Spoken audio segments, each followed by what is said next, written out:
வராதப்பெல்லாம் நந்தினி தான் வந்து கேட்டா.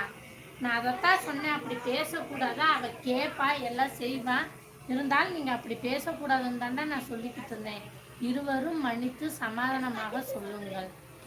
ரெண்டை விட சித்ராவை மன்னிச்சிடுறா, அது சின்ன பிள்ளை தானே, ஏதோ தெரியாமல் பேசுதே. எங்கள் அக்காவை பேசினா எனக்கு கோபம் வராதா? நான் வந்தால் பிளாக் பண்ணிட்டேன் தெரியுமா?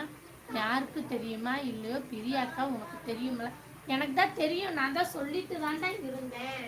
அது ஒரு சின்ன பிள்ளை விவரம் தெரியாமல் ஏதோ ரத்த சூட்டில் பேசுது. சித்ரா ஒரு லூசு, உனக்கு தெரியாதா? அடிக்கடி இப்படிதான் கோவப்பட்டு பேசணும். அவங்க நீ பிளாக் பண்ண முடியாது, பெரிய அக்கா தான் பிளாக் பண்ண முடியும். நந்து அக்கா விடு அக்கா, சாரி. அவ பேசிட்டு தான் இருப்பா தெரியுமா?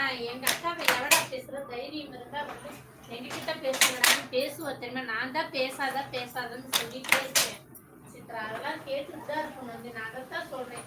அப்பவும் கேட்கதான் செய்வா, பேச்சை விட அப்படி பேச